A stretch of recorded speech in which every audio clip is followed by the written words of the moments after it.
Ready. जय हिंद साथियों, NS Assam rifle academy में आपका स्वागत है। उम्मीद करते हैं आप लोग अच्छे होंगे, मस्त होंगे, स्वस्थ होंगे। हम लोग यहाँ पर आज उत्तर प्रदेश पुलिस का जो प्रैक्टिस सेट 3 है, जो कि आपको मिलने वाला है सामान्य ज्ञान से, वो आज हम करेंगे। इससे पहले हम जो सामान्य ज्ञान के प्रैक्टिस सेट 2 कर चुके हैं और आज ये हमारा तीसरा प्रैक्टिस सेट रहने वाला है। और इससे भी पहले हमने अपने 2 प्रैक्टिस सेट जो कि पिछली बार पूछे गए थे 2019 के और 2018 का प्रैक्टिस सेट, जो कि प्रीवियस ईयर क्वेश्चन था, पेपर था, वो हमने किया था। लेकिन अब ये प्रैक्टिस सेट तीसरा है। इसमें हम देखेंगे कि हमें यहाँ पर जो अधिकतर क्वेश्चन मिलते हैं वो किस किस टॉपिक से यहाँ पर देखने के लिए बने हैं। ठीक है, तो चलते हैं हम बिना किसी देरी के सीधे से अपने क्वेश्चनों पर और देखेंगे यहाँ पर जो टॉपिक रहने वाला है उसमें से क्वेश्चन हमें किस किस यहाँ पर सब्जेक्ट से अधिक देखने के लिए मिले हैं। ज्योग्राफी है या हिस्ट्री है या अदर सब्जेक्ट जो भी आते हैं उनमें से किस किस टॉपिक से हमें क्वेश्चन अधिक देखने के लिए मिले हैं। ठीक है, चलिए हम बिना टाइम वेस्ट किए अपने सीधे से चलते हैं क्वेश्चनों पर और देखते हैं कि क्वेश्चनों में इसमें क्या रहने वाला है। ठीक है, तो जैसा कि यहाँ पर फर्स्ट क्वेश्चन यहाँ पर दिया रखा है, एक बार हम इसे जूम करते हैं और देखेंगे यहाँ पर क्या यहाँ पर रहने वाला है।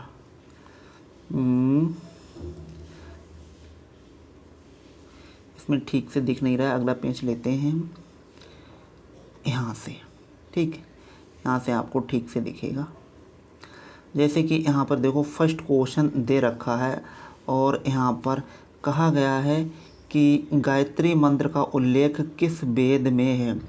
इसमें आयुर्वेद है या फिर अथर्ववेद है, ऋग्वेद है या सामवेद है। तो यहाँ पर हमारा जो ऑप्शन है, जो गायत्री मंत्र का उल्लेख है, इसमें किस में किया गया है, तो यहाँ पर ऋग्वेद में इसका वर्णन मिलता है गायत्री मंत्र का। ठीक, अगला प्रश्न देखते हैं और अगला प्रश्न हमारा स्क्रीन पर है। कह रहे हैं कि इंग्लैंड के हाउस ऑफ कॉमन्स द्वारा भारत के किस गवर्नर जनरल का महाभियोग चलाया गया था। तो इसमें हमारा ऑप्शन है वारेन हेस्टिंग है, कॉर्नवालिस है, विलियम बेंटिंग है या फिर बेलेजली है। ठीक है, तो हमें इसमें बताना है कि हमारा इसमें आंसर कौन सा होगा। तो इंग्लैंड में जो कि हाउस ऑफ कॉमन्स द्वारा जो भारत के जो गवर्नर थे, तो उसमें किसने चलाया था, ये थे वारेन हेस्टिंग। ठीक है, इस पे ऑप्शन नंबर ए एकदम सही जवाब जाके बन जाएगा। ठीक है, ऑप्शन नंबर ए। ठीक, ये इंग्लैंड के हाउस ऑफ कॉमन्स द्वारा भारत के गवर्नर जनरल वारेन हेस्टिंग पर 2 कारणों से महाभियोग चलाया गया था। जिसमें पहला कारण पता है क्या था? इसमें पहला कारण था बनारस के जो राजा थे चेत सिंह से बिना वजह से इन्होंने अधिक रुपयों की मांग कर दी थी। ठीक है, और जिससे निश्चित घोड़े देने के लिए बाध्य करना पड़ा था। और वारेन हेस्टिंग जो पिट्स एक्ट के विरोध में इस्तीफा देकर जब इंग्लैंड पहुंचे, तो इन्होंने 1785 ईस्वी तक संसद द्वारा उस पर महाभियोग का मुद्दा चलाया था। ठीक है, तो इसमें जो हमारा आंसर है वो वारेन हेस्टिंग हो जाएगा। इस कारण से इन पर महाभियोग चलाया गया था। अगला प्रश्न देखते हैं और अगला प्रश्न हमारा स्क्रीन पर ये भी देखिए। इसमें भी कहा गया है कि अंग्रेज़ों द्वारा कलकत्ता में निर्मित दुर्ग का नाम क्या है। यहाँ पर है फोर्ट सेंट डेविड है या फिर फोर्ट सेंट एड्रियू है या फिर फोर्ट विलियम है या फिर फोर्ट विक्टोरिया है। तो हमें इसमें बताना है कि हमारा आंसर क्या होगा। तो इसमें हमारा आंसर हो जाएगा आंसर नंबर सी, यहाँ पर फोर्ट विलियम। ठीक, अगला प्रश्न देखो, कह रहा है कि सिखों के अंतिम गुरु निम्नलिखित में से कौन थे। गुरु अर्जुन देव थे, गुरु तेग बहादुर थे या गुरु अंगद देव थे या फिर गुरु गोविंद सिंह थे। तो यहाँ पर हमारा ऑप्शन हो जाएगा गुरु गोविंद सिंह। टोटल कितने गुरु हुए थे, तो टोटल 10 गुरु हुए थे, जिसमें से हमारे ये गुरु गोविंद सिंह थे। ये कौन थे? सिख धर्म के अंतिम गुरु थे। और पहले गुरु को देखा जाए तो इनके पहले गुरु कौन थे? ये थे गुरु नानक देव।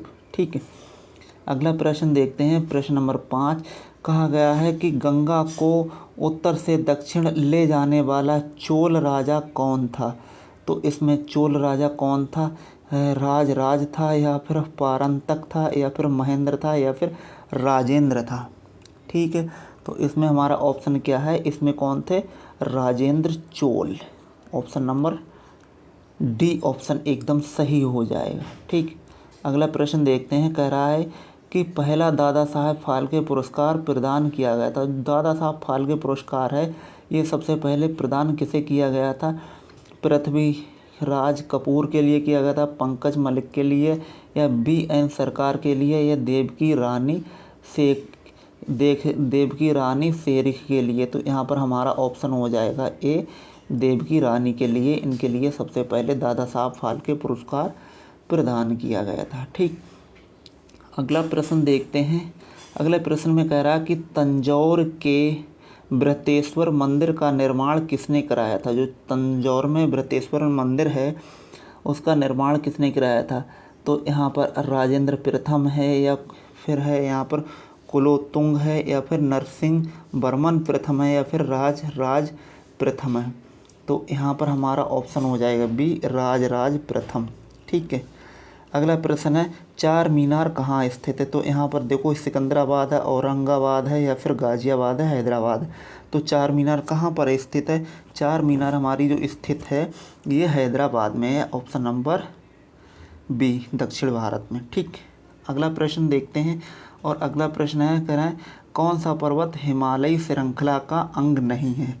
तो हिमालयी श्रृंखला का अंग कौन सा नहीं है? काराकोरम भैया ये तो है, अरावली ये भी है, और हिंदू कूज ये भी है। तो हमारा ऑप्शन क्या हो गया? ऑप्शन नंबर यहाँ पर हो गया बी, और ये है कुनलुन। ऑप्शन नंबर बी एकदम सही जवाब जाके हो जाएगा। ठीक है, कुन्नुल पर्वत जो श्रृंखला है ये कहाँ है? मध्य एशिया में स्थित है।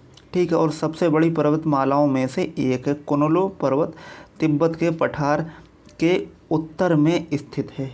ठीक, अगला प्रश्न है भारत के पूर्वी तट पर स्थित पतन। तो यहाँ पर क्या है? कांडला और हल्दिया है, हल्दिया और कोचीन है, या फिर पारादीप, या फिर कांडला है, या फिर पारादीप या हल्दिया? तो यहाँ पर ऑप्शन हमारा डी हो जाएगा। ऑप्शन नंबर डी एकदम पारादीप और हल्दिया। ठीक, अगले प्रश्न पर चलते हैं। और अगला प्रश्न हमारा स्क्रीन पर ये रहा। कह रहा है कि भारत में अधिकतम कृषि योग्य क्षेत्र घेरने वाली फसल कौन सी है? चावल है, गेहूं है, चना है, अलसी है? तो यहाँ पर सबसे अधिक कौन सी फसल जो कृषि है वो घेरती है? तो यहाँ पर सबसे ज़्यादा मात्रा में अगर देखा जाए तो क्या होता है? चावल हो जाता है। ऑप्शन नंबर ए, धान की खेती जिसे कहते हैं खरीफ की खेती। ठीक है, अच्छा, अगला प्रश्न देखते हैं। अगला प्रश्न है USA की राजधानी किस नदी के किनारे स्थित है? तो यहाँ पर ओहियो है, यूक्रेन है, या फिर टेनेसी है, या फिर पोटोमेक है? तो यहाँ पर हमारा जो ऑप्शन है वो क्या हो जाएगा? Option number D, Potomac. ठीक, अगले प्रश्न पर चलते हैं। और अगला प्रश्न हमारा स्क्रीन पर ये रहा। हल्का सा इसे बड़ा करेंगे और देखेंगे यहाँ पर 13 नंबर में क्या है। यहाँ पर देखो बोला गया है कि जिस ग्रामीण रोजगार कार्यक्रम द्वारा प्रत्येक परिवार के कम से कम एक व्यक्ति को रोजगार देने का लक्ष्य वह है इंदिरा रोजगार योजना, या जवाहर रोजगार योजना, या नेहरू रोजगार योजना, या फिर न्यूनतम ग्रामीण रोजगार कार्यक्रम? तो यहाँ पर हमारा ऑप्शन बी हो जाएगा, जवाहर रोजगार योजना। ऑप्शन नंबर बी एकदम सही जवाब जाके बनेगा। ठीक, अगला प्रश्न है, कह रहा है प्रथम पंचवर्षीय योजना में सर्वोत्तम प्राथमिकता किसे दी गई थी? तो भैया प्रथम में किसके लिए दी गई थी? ठीक, तो इसमें प्रथम में अगर सबसे बोलबाला रहा था तो कृषि के ऊपर सबसे ज़्यादा बोलबाला रहा था। ठीक है, ऑप्शन नंबर ए एकदम सही जवाब जाके बनेगा। अगला प्रश्न है, गरीबी हटाओ के लिए पहली बार किस योजना में जोर दिया गया था? प्रथम है प्रथम पंचवर्षीय योजना तो इसमें नहीं है। यहाँ पर लिखा है छठी पंचवर्षीय योजना, चौथी पंचवर्षीय योजना, पाँचवीं पंचवर्षीय योजना या सातवीं पंचवर्षीय योजना। तो गरीबी हटाओ का जो नारा था वो पाँचवीं पंचवर्षीय योजना में दिया गया था। ऑप्शन नंबर बी एकदम सही जवाब जाके बन जाएगा। ठीक। अगला प्रश्न है कि उत्पाद लागत पर सकल घरेलू उत्पाद जीडीपी होता है। तो यहाँ पर हमारे ऑप्शन हैं, ऑप्शन नंबर फर्स्ट में कहा गया है कि जीडीपी में अप्रत्यक्ष कर घटाकर और इमदाद जोड़कर। अगला इसमें ऑप्शन है जीडीपी में से मूल्यह्रास भत्ते घटाकर, या फिर एनएनपी मूल्यह्रास भत्ते को जोड़कर, या फिर जीडीपी में इसे इमदाद घटाकर और अप्रत्यक्ष को यहाँ पर जोड़कर।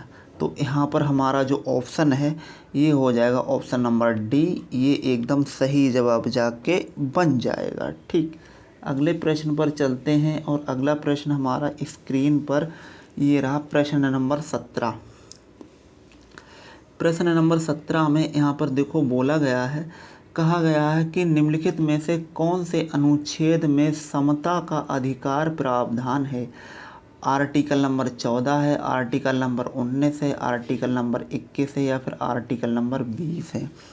तो यहाँ पर जो हमारा आंसर है, आंसर नंबर ए एकदम सही जवाब जाके बन जाएगा, आर्टिकल नंबर 14।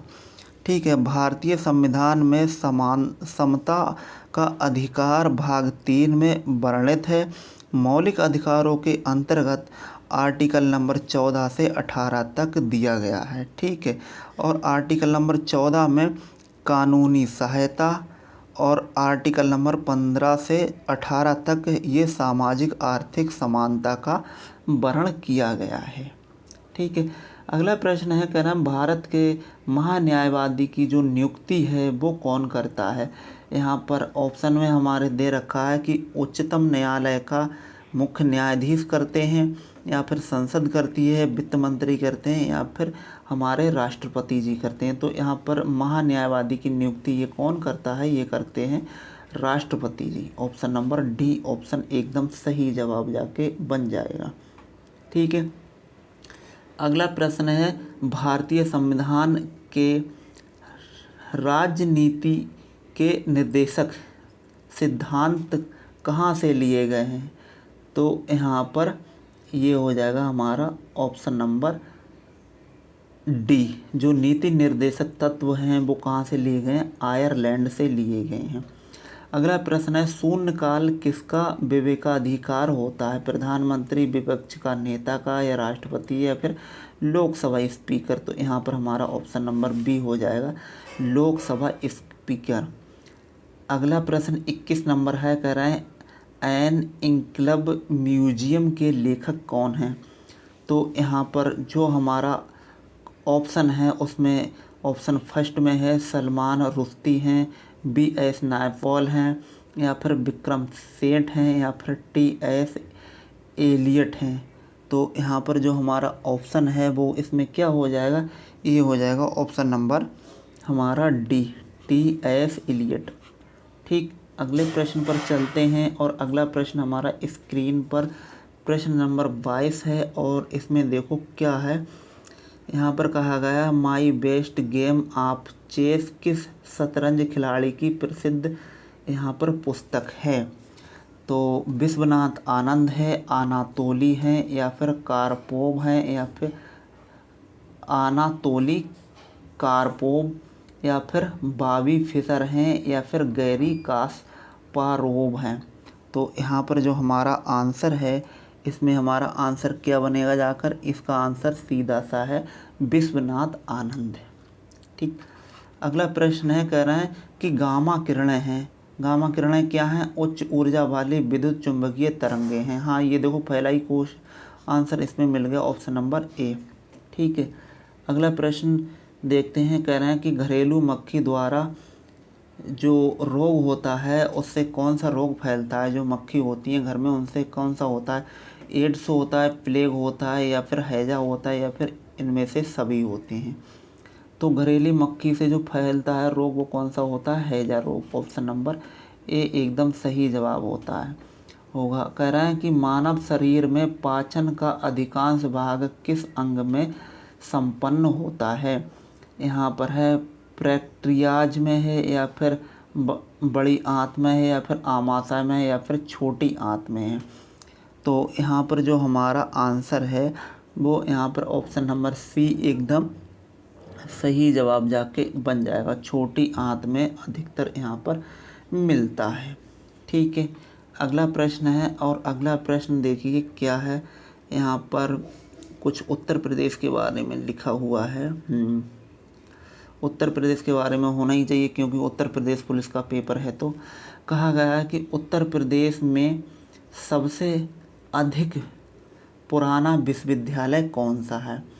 तो देखो यहाँ पर ऑप्शन एक है डॉक्टर भीमराव अंबेडकर विश्वविद्यालय आगरा है। ठीक है, अगला है कि अलीगढ़ मुस्लिम विश्वविद्यालय, ये अलीगढ़ में है। अगला रोहिलखंड विश्वविद्यालय, ये बरेली में है। और फिर यहाँ पर है इलाहाबाद विश्वविद्यालय, इलाहाबाद। तो यहाँ पर जो सबसे अगर पुराना देखा जाए तो यहाँ पर इलाहाबाद विश्वविद्यालय है। ऑप्शन नंबर डी एकदम सही जवाब जाके बन जाएगा। ठीक है, अगला प्रश्न देखिए। यहाँ पर कहा गया कि उत्तर प्रदेश में विविध शोध संस्थान निम्नलिखित में से कौन सा शोध संस्थान आगरा में स्थित है। तो यहाँ पर हमें क्या बताना है, आगरा वाला बताना है। पहला ऑप्शन है यहाँ पर डिफेंस रिसर्च लेबोरेटरी है, या फिर सेंट्रल बिल्डिंग रिसर्च इंस्टीट्यूट्स है, या फिर area deliver research and defence institutes है, या फिर सेंट्रल ड्रग्स रिसर्च इंस्टीट्यूट्स है। तो यहाँ पर हमारा ऑप्शन नंबर सी है, ये एकदम सही जवाब हो जाएगा, area deliver research and defence institute. ठीक, ऑप्शन नंबर सी। अगला प्रश्न देखते हैं, प्रश्न नंबर यहाँ पर 28 यहाँ पर कहा गया सुशासन दिवस निम्न में से किस दिन को मनाया जाता है, किस तारीख को मनाया जाता है। 5 दिसंबर है, 10 दिसंबर है, या फिर 25 दिसंबर, या फिर इनमें से कोई नहीं। तो देखो 10 दिसंबर यहाँ पर मानवाधिकार दिवस मनाया जाता है। ठीक है, मानवाधिकार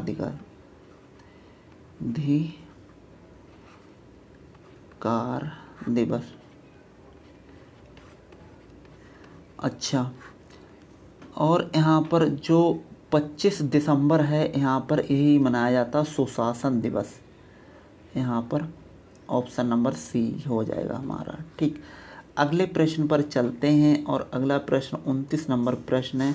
कह रहे हैं निम्नलिखित में से किस वर्ष भारत में विमुद्रीकरण की नीति नहीं अपनाई।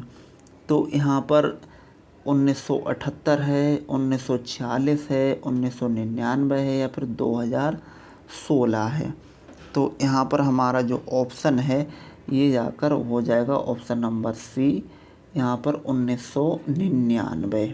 ठीक है, ऑप्शन नंबर सी एकदम सही आंसर जाके बनेगा। अगला प्रश्न देखते हैं, और अगला प्रश्न यहाँ पर कहा गया उत्तर प्रदेश में प्रतिवर्ष होली के जो महोत्सव होता है उसके अवसर पर लट्ठमार होली का आयोजन है वो इन 4 जगहों में से कहाँ पर किया जाता है। क्या वृंदावन में लट्ठमार होली होती है, मथुरा में लट्ठमार होली होती है, फिर गोकुल में होती है, या फिर बरसाना में होती है। तो जो यहाँ पर होली पर्व है उस होली पर्व में जो बरसाने में लट्ठमार होली होती है। ऑप्शन नंबर बी एकदम सही जवाब जाके बन जाएगा। ठीक, अगला प्रश्न है उत्तर प्रदेश में उच्च न्यायालय की खंडपीठ निम्नलिखित में से कहाँ स्थित है। ऑप्शन है मेरठ है, आगरा है, इलाहाबाद है, या फिर लखनऊ है। तो यहाँ पर हमारा जो ऑप्शन है ये हमारा ऑप्शन ए एकदम सही जवाब जाके हो जाएगा लखनऊ में। आप कन्फ्यूजन होंगे कि इलाहाबाद में है, लेकिन इलाहाबाद में नहीं है, ये कहाँ पर है, लखनऊ में है। ठीक है, अगला प्रश्न देखते हैं और अगला प्रश्न हमारा स्क्रीन पर 32 नंबर प्रश्न है और यहाँ पर हल्का सा थोड़ा सा हम जूम करेंगे। यहाँ पर देखो पूछा गया है कि आईटी संशोधन एक्ट 2008 के अंतर्गत कौन सी धारा साइबर आतंकवाद से संबंधित है।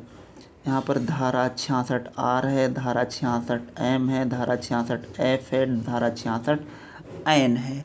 तो यहाँ पर हमारा ऑप्शन नंबर हो जाएगा धारा 66F। ठीक है, ऑप्शन नंबर बी एकदम सही जवाब जाके बन जाएगा।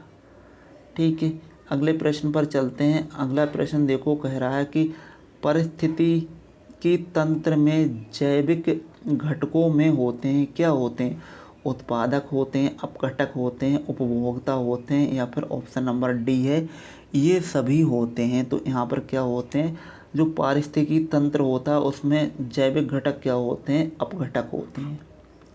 ठीक, अगला प्रश्न है भारत में हरित क्रांति को किसने सफल बनाया था। भारत में देखो कौन है इसमें, भारत के कौन है, स्वामीनाथन है, MS Swaminathan. Option number C एकदम सही जवाब हो जाएगा। इनके लिए भी भारत रत्न भी मिला है, इसी साल ही मिला है। ठीक है, अगले प्रश्न पर चलते हैं और अगला प्रश्न हमारा 35 नंबर प्रश्न है। इसमें देखो कहा है जनगणना से प्रश्न है। यहाँ पर लिखा है कि वर्ष 2011 की जनगणना के अनुसार भारत में लिंगानुपात कितना है। तो 2011 की अगर जनगणना देखी जाए तो यहाँ पर जो लिंग अनुपात है वो कितना है, ये कितना है, ऑप्शन नंबर ए 943। ठीक है, 943 यहाँ पर लिंग अनुपात है, प्रति 1000 पर यहाँ पर 943 है। अगला प्रश्न देखिए 36 नंबर प्रश्न है। कह रहा है कि नेशनल सिक्योरिटीज डिपॉजिटर के अनुसार वित्त वर्ष 2023 में भारत में निवेश पोर्टफोलियो निवेशिक FPI का सबसे बड़ा स्रोत कौन सा है, देश है, चीन है, सिंगापुर है, जापान है, या फिर संयुक्त राज्य अमेरिका है। तो यहाँ पर जो हमारा आंसर है वो क्या हो जाएगा, ऑप्शन नंबर डी संयुक्त राज्य अमेरिका। ठीक है, यहाँ पर ऑप्शन नंबर डी एकदम सही जवाब जाके बनेगा।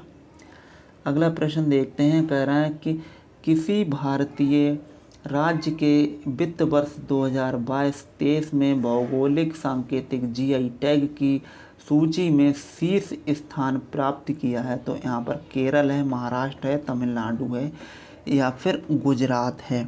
तो यहाँ पर क्या आंसर हो जाएगा, यहाँ पर आंसर हो जाएगा हमारा ऑप्शन नंबर ए केरला। ठीक, ऑप्शन नंबर ए केरल एकदम सही जवाब जाके बन जाएगा। अगला प्रश्न है और ये आज का अंतिम प्रश्न है, प्रश्न नंबर 38। कहा गया कि हाल ही में भारत की अध्यक्षता में G20 समूह की 100वीं बैठक किस शहर में आयोजित हुई है। तो यहाँ पर लखनऊ है, गुरुग्राम है, नई दिल्ली है, या बनारस है। ऑप्शन यहाँ पर सी हो जाएगा वाराणसी।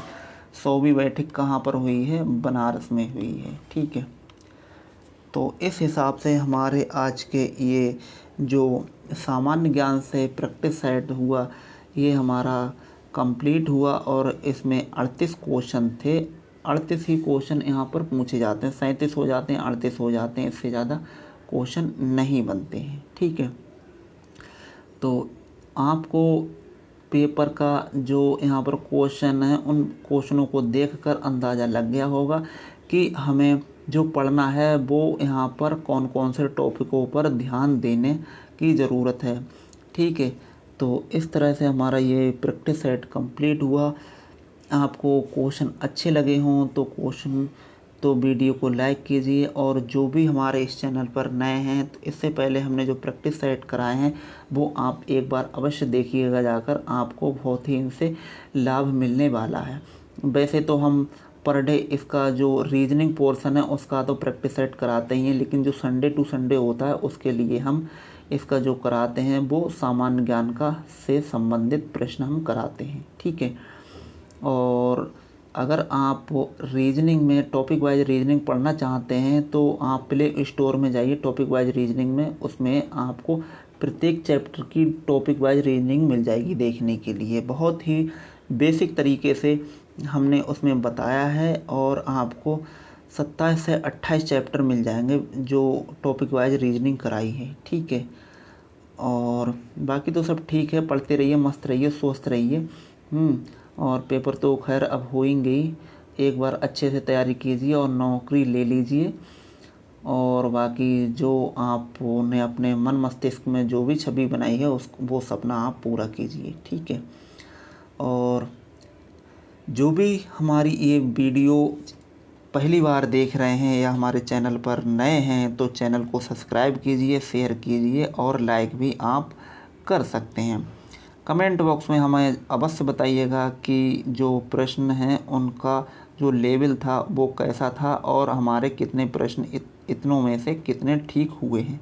तब तक के लिए धन्यवाद। जय हिंद, जय भारत। आपका दिन शुभ हो।